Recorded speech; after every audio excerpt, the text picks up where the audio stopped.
My name is Gavin Butler, and you are listening to this week's episode of the Mid-Major Baseball Rundown.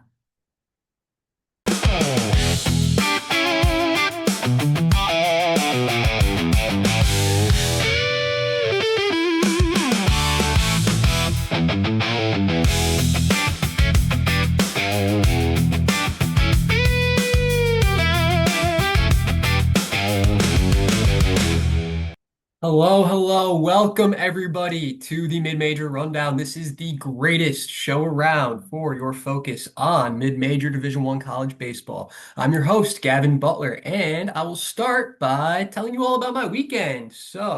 I was at the Saturday and Sunday games of the Bryant UMBC series. That was an awesome freaking series. Go check out our interviews with Ehi Okoji and Carlos Irizarry if you haven't.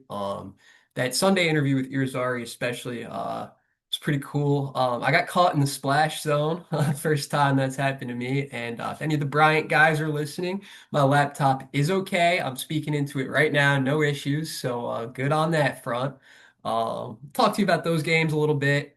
I'll also just give a quick agenda for today's show. So I want to talk about the Patriot League because there's been some big happenings this past weekend over there. I want to talk about some Field of 64 stuff, some big series that happened over the weekend. UCLA, Oregon was wild, crazy, entertaining, chippy, all of it. Dub V, Kansas, that was a huge sweep for Dub V. Shakes up the regionals, shakes up seeding, all that. Rough weekend for Coastal. That may put them out of the hosting a regional conversation. A couple other big mid-major happenings. Texas State picked up a big sweep. It's huge for their bubble chances. Not a mid-major, but Pitt baseball was swept by UNC. That's huge for our bubble talk. And we also have a special guest this week. We are joined by App State's Ethan Puig. So after some of the Patriot League stuff and whatnot, we will get right into that interview. And so I'll get back to that Bryant UMBC series. It was truly awesome. UMBC took the Friday game. I was not in attendance for that one. Saturday, Bryant led most of the game. UMBC sweet two-out rally in the ninth inning, comeback, huge day from Ehi Okoji, friend of the show. Shout out to the Retrievers for their performance on Saturday. And then Bryant rallied back on their senior day, showed some resilience. They were down heading into the bottom of the ninth, loaded the bases, and then Carlos Irizarry steps into the box, squares one up, and sends it right back to the center field wall. Walk-off win. Go check that interview out. We were there providing coverage all weekend. Real awesome stuff from that series. And with that, I want to transition into Patriot League talks. So yesterday, big upset in the Patriot League. At home, number one seed Army was eliminated by the Holy Cross Crusaders in a two-game set. The third game was not even necessary as Holy Cross won both of the first two. This was pretty wild. I guess one thing you could look at it is if you were just going off of Holy Cross and Army's recent performance against each other this season, this actually falls in line. Although Army was the one seed in the Patriot League, Holy Cross did have a 5-1 regular season record against the Black Knights, including a home sweep in Worcester, Massachusetts. So maybe that painted the picture and showed what was going to happen in the postseason. I'd also like to give a special shout out to Gianni Royer of Holy Cross. Gianni had a huge game yesterday. He went 3 for 5 with 3 RBIs, including a home run in the ninth inning. So, congratulations. Shout out for being a dog in a big spot. That's something that we love to shout out here on the Mid-Major Rundown. And with that, I would like to talk about the other matchup in the Patriot League. So that was Bucknell versus Navy. Bucknell finished their sweep today, so setting up a Bucknell versus Holy Cross Patriot League championship. I do, on a more serious note, want to talk about something that's been going on with the Bucknell Bison baseball team recently. So their head coach, Scott Heather, as of about a week or two ago, was admitted to the hospital with a medical emergency, and they have been coached by acting head coach Jason Neitz since. So that is just, some truly awful, terrible circumstances surrounding the program. We wish Coach Heather and his family the best. And back to on the diamond stuff, Bucknell Bison got it done. That was great. Great win. great time, great reason to rally around. Navy has some great pitching, but Bucknell was able to chase them today. A couple errors early in the game gave Bucknell the lead. It was a very close, chippy, contested game today after somewhat of a blowout yesterday, but the Bison got it done, and now the Patriot League championship game is set up for Bucknell versus Holy Cross. I believe it will be starting Monday, May 18th. So that should be one of the first tickets punched for the tournament, just based on how all the timing lines up. And before we get into our interview with Ethan Puig, I want to talk about one more thing that happened over the weekend. So those on the video side can see me wearing my New York Knicks hat. You can also see the New York Knicks banner in the background. It's not baseball related, but I have to shout out my guys. That was awesome. Just sweep the Sixers. Oh yeah. Sorry to all you Sixers fans out there. You can cheer on Bucknell baseball now, which definitely a better team to rally around anyway. You don't have to watch Joel Embiid foul bait and yank other centers' legs, try to injure them too often. All right, that's enough. Enough shots at the Sixers. You guys have had a rough enough week already. So back to baseball. Our guest this week is Ethan Puig of App State. Ethan is a first and third baseman for the Mountaineers. He is a University of Miami transfer. And without any further ado, we are joined by App State's Ethan Puig. How you doing today, Ethan? Hey, how are you, Gavin? Doing good. Good, good. All right, so I just want to ask, you've been having a very effective season at the plate, currently ranked in the top 10 in the Sun Belt in hits, batting average, and RBI in conference play. What goes into your approach at the plate, and how are you able to hit so consistently? Yeah, no, honestly, it's just trying to do my best with whatever scenario we have, whether if it's runner on third, just trying to lift the ball, get that guy in. Even if we just have runners on first and second, if it's just getting our job done and getting the bunt down, moving them over, let our fourth batter bring them in. Nothing happens unless like you're just playing team baseball. Like you get more at bats, you get more chances for RBIs and things like that. And it's just all approach based, like you said. And it's just every scenario has a different approach. And one thing that I could tell you that's definitely helped me my whole life is whatever approach you're in, like the main thing that sticks is just literally just trying to hit the ball right back where it came from, staying right up the middle with it. I know it sounds cliche. It's a little No, I saying that like that. I everyone's like heard that. playing baseball. I Um, honestly haven't really heard it put that way. Like send it right back up the middle. I like that. Yeah. Yeah, 100%. I mean, it's just what I've been told since I was little, and honestly, it's just something that has clicked in my mind. And it's funny because you have like different things that click for everyone, For and sure. that's just something that's always clicked for me. I've stuck with it, and it's helped me to this point. So if it ain't broke, don't fix it, right? Yeah, yeah, definitely not. Yeah, that's great stuff. Then I want to ask one question about your freshman year last year at Miami. So you were a part Mhm. of that team which went to the Louisville Super Regional. Not the outcome you guys were hoping for, but not Mhm. all players get to experience something like that. Just tell us about the atmosphere at that Super Regional. Yeah, no, that atmosphere was definitely something I would say expected for supers, but at the same time, it's like there's only so much you could think that's gonna be there. And I could even take you back to before when we went to the regular regionals at Southern Miss in Hattiesburg, and the environment was nothing like I've ever seen before. Like you could prepare yourself for a moment, but it took it up to like the next level. And just being in that environment, it's like you don't even know what words to describe. Like you're just there, like you're standing on the line for the national anthem, you're getting goosebumps. Obviously we weren't the hosts for the regional or the super, so we were getting booed left and right. Um, and it's just, I mean, like that's the game, honestly, like that's what makes it fun. Going into an environment like that with your team that you've been playing with the whole year, it's just like that's what you play the game for. Oh yeah, And yeah. it was an insane environment that I honestly I can't put into words for you like the emotions that you were feeling. Um it was incredible. Definitely an experience like that you won't forget in your life. Yeah, that's definitely one of just like the best things about the sport is the atmosphere and the A environment when hundred it gets to percent. that stage. And then So after that season, what made you choose App State once you hit the transfer portal? Yeah, no, so I remember I hit the portal, didn't play much my freshman year, and App State was actually one of the first schools that reached out to me. And I remember that like I knew getting into the portal, like it was gonna be hard to try and find like a pretty good school because didn't have much opportunity at Miami.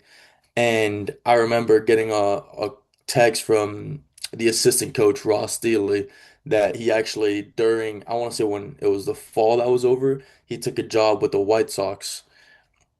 And I'll never forget his text. He was like, "What's up, stud? See you're leaving the U. What can we do for you here at App State?" And got on the phone with him the second he sent me that text. And then I got in contact with him, and then he put me in contact with head coach Smith. And I remember that Coach Smith came out to one of our games, and I see him in the stands when we're hitting BP, and he's sitting all the way at the top, and we weren't wearing anything with numbers or anything, so he couldn't even really see who I was at first. And he makes his way down when we're hitting BP, and he just wanted to introduce himself, and he was there. And then he sends me a text after the game, just saying like, "Hey, way to play today, like stay in touch," things like that. And we just kept building a relationship from there on out. And it got to a point later in the summer that they pulled the trigger on me, like, hey, like we want to offer you to come. And to me, honestly, it was a no-brainer. My main thing was that I did want to like see the school and like go on a visit. And he said like it is getting late in the process and stuff like that. So I was like, "Hey coach, I mean, you took your chance on me. You came all the way. I don't even remember. We were in summer ball. We were somewhere in the middle of Massachusetts, I think it was, and he made his way over to come see the game." And I was like, "Coach, I mean, out of everyone that has reached out, like you were the one that came to actually see me." So it was nice seeing someone like take a chance on me like that, especially not having many games played, much experience in college yet. And no, ever since that, like I couldn't be more excited to be a Mountaineer right now. Yeah, it's awesome, and it's definitely seemed like it's worked out great since then. Seems like you guys also have a great culture at App State. You guys seem to be a passionate, high energy squad. I haven't been able to catch a game in person myself, but Hmm. just from what I have been able to watch, that's what I've picked up. Talk to us about that culture and how it is in the clubhouse and just day-to-day stuff with you guys. Yeah, no, I mean it's like that famous saying, like it's the people that make the place. Like we're up here in the mountains, like you got App State, and that's about it. Like we're up here in the middle of nowhere, and like honestly, like me being from Miami, like it was a hard adjustment, but with the guys around us, like they just made it that much easier. Like just the whole group of guys, like whether if it's just hanging out at somebody's house, watching the college football playoffs, like, and it's funny, like we'll be all hanging out together, and even if it's not on the field, we're still talking about baseball. Like it's just got to be a baseball player mentality. Mm-hmm. Oh man. And What you were just saying about the college football playoff, being from Miami, how about that Mendoza run? oh, it was crazy. It was crazy. I mean, I was rooting for Same. him. He's a Yeah. Miami boy. He went to Columbus. Columbus was about 20 minutes from where I lived. I have a lot of my good friends from high school. They went to Columbus. It was like I was rooting for him. Like, yeah, I was from Miami. I've been a Miami fan my whole life. I went to Miami, and but still, like, there's nothing like a hometown hero. Yeah, for sure. I mean, I'm from upstate New York and I was rooting for him just because like I love his game. He's an awesome guy. Like he's Yeah. just a great story, like all in all. Yeah, With he's got to that, be the definition of like good things happen to good people, literally. yes, yeah, definitely. He makes things happen. 100%. With that, I'll move on to a couple more fun questions. That's usually how I end these on my show. What is your absolute favorite number one pregame meal? Pre-game meal. Uh,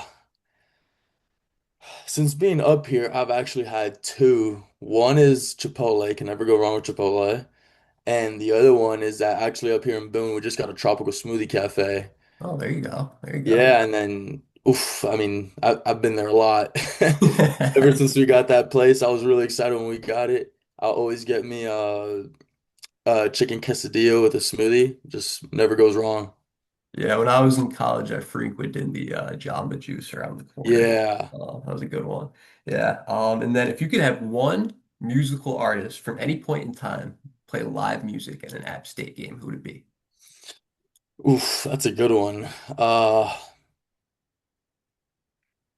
Honestly, I would have to say Luke Combs. I mean, he came here to App State, actually for just now for graduation. He just got an honorary degree. Oh, Um, okay. I mean, just can't go wrong with it, I feel like. Yeah, that's a good one. I'm not big into country myself. I like it, but I just don't like get too into each artist's discography. But I like that one. That's a good one. All Yeah, right, so that about does it for the time that we've got today, Ethan. Thank you so much. This was great stuff. Best of luck rest of the season to you. got you for sure. I appreciate that. Thank you for having me. Of Yeah, thank you. course, thank you.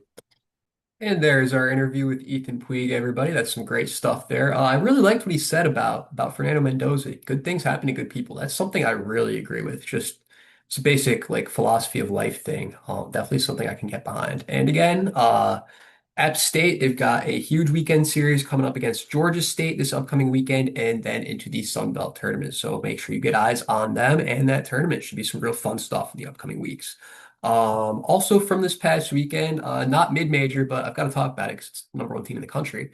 UCLA hosted Oregon, and that series was insane. Friday game wasn't too close. UCLA run ruled, kind of just put the beat down on them. But Saturday stuff started getting real crazy. UCLA was winning, and then Oregon stormed back, ended up winning that game 9-6 at UCLA's home park at Jackie Robinson Stadium. That's just a massive win. Oregon, it's not ideal for them to only have taken 1 out of 3, kind of spoiling the last game because I forgot to talk about it there. But yeah, UCLA would win the third. I'll talk about that one in just a second. It's big for them to take one at least. You know, you really wanted to see a sweep here that could kind of had cemented them to host in regionals, whereas now it kind of is dependent on what happens next weekend in the Big Ten tournament. Can't really fault them for losing against UCLA. That's really such just a good team.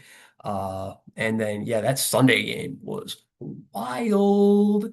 Oregon up 6-1. I actually had placed a wager on UCLA. I'm not going to promote gambling too much on this show. If you want to do that, you probably do it on your own already.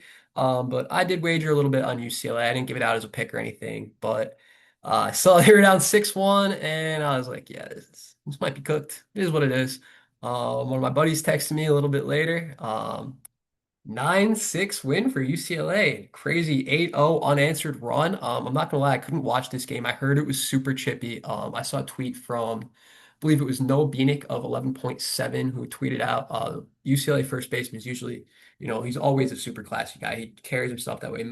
I don't want to butcher this pronunciation. Malaivu Levy? I'm so sorry if I got that wrong, but he's always a class act. That's just always how he carries himself.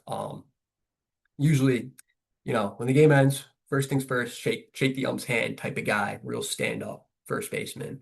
The clip that I saw, and this was just such a chippy series and so intense. And of course, it's like that. It's the last freaking week of the Big Ten, and it's two amazing baseball teams going at it. He went and just ran and celebrated with his guys. Go check that clip out if you haven't already. 11.7. They do great stuff over there too. That's a lot of the college baseball content that I would say I consume as a creator myself. So that was an awesome series. I also want to talk about Coastal Carolina. That was kind of a slip up this weekend. They lost the series to Old Dominion. Not the outcome they were looking for. They were able to avoid the sweep. They were able to take 1 out of 3. This is not good for their hosting chances, especially in that Sun Belt where you've got just those top teams up there. You have Coastal, you have Southern Miss, you have App State, you have Texas State, who just swept Ark State. Ark State might be falling out of it now, I'm not gonna lie. South Alabama had been hot recently. And so many of those top teams, I've looked at it, they cannibalize each other. So it's like Coastal and Southern Miss, of course, don't play one another, which kind of tremendous for both of their teams, both of their records, at least not their strength of schedule, but good that they can avoid each other and not, I don't see either one of those teams sweeping one another. Obviously, anything could happen, but I feel like Coastal Southern Miss are just so fucking rock solid. Like, I don't see a sweep coming in either of those. But this past weekend, not good for Coastal. They really need to shape up and keep winning games the rest of the way, not really lose from here on out if they want to host a Conway regional. And that could be electric. I just know that atmosphere, that environment, that whole student body gets up for baseball. So I'm kind of rooting for them to host a regional. If they don't, will still be electric just to watch the Shants in the postseason. They had that crazy run last season. Cam Flukie has been struggling a little bit in some of his outings coming back from injury. I would expect him to bounce back. He's just such a live arm, can really blow hitters away, has been doing that consistently for a long time. And arm injuries are no joke. Tough to come back from, but I would bet on Coastal. I would back them. I think that they have a lot of potential to go deep into the postseason. I wrote an article a few weeks back, detailing mid-majors that I would think have the best shot of making it. I had put Oregon State above Coastal at that time, but of course that was when Coastal was still a little banged up, and now Oregon State has the unfortunate Dax Whitney injury. He'll be out for the season, may not pitch as a Beaver again. That was something nobody wanted to see. We all wanted to see him in the postseason. Another series that I want to highlight, and I probably should have gotten to this one sooner because, wow, West Virginia, cheers, beers, and nears. Oh my gosh, guys. Going into Kansas and taking the three-game sweep. Wow, I didn't have that on my radar.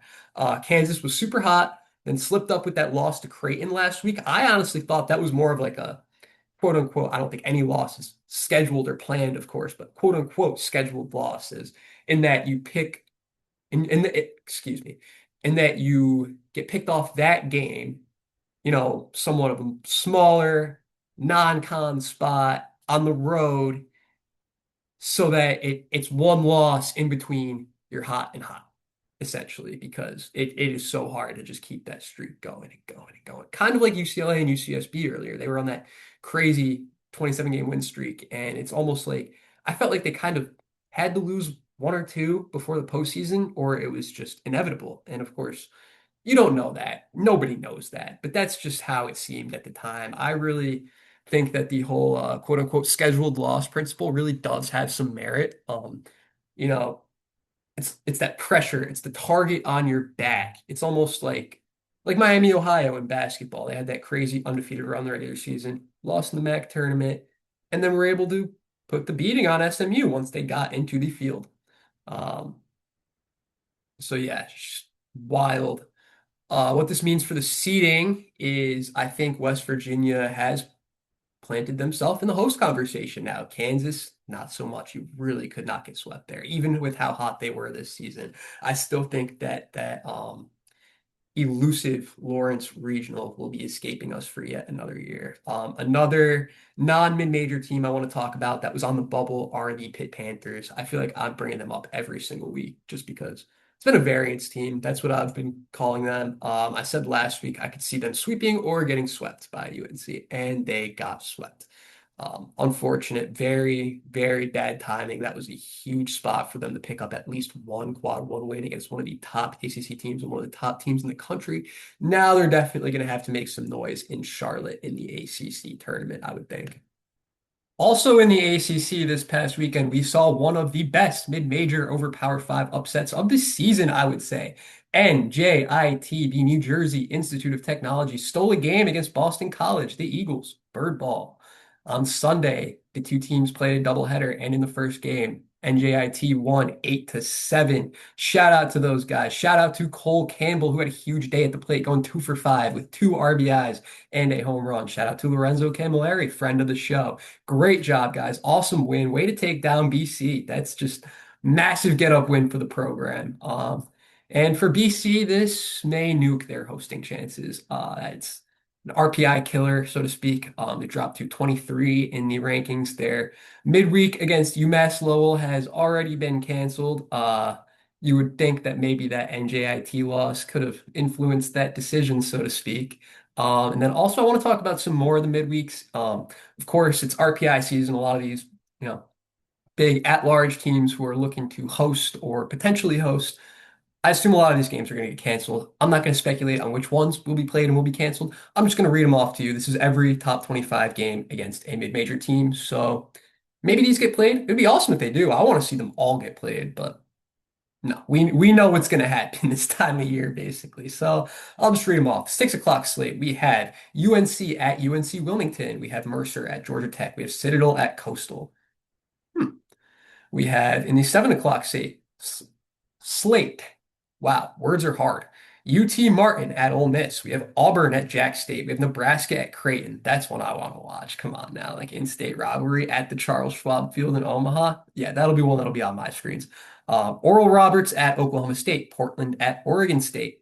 Oh, excuse me. Portland at Oregon State is not in the 7 o'clock slate. That one's scheduled for 8:30. And then for 9 o'clock, we have Arizona State hosting Grand Canyon. So yeah, who knows which of those games will actually get played and which ones won't be. Then there's a few more matchups that I want to rip through, some really fun ones in here that I would deem as a higher likelihood of getting played for a couple of different reasons. The first one being an early first pitch, 1 o'clock, the Richmond Spiders headed to UVA to take on the Cavaliers.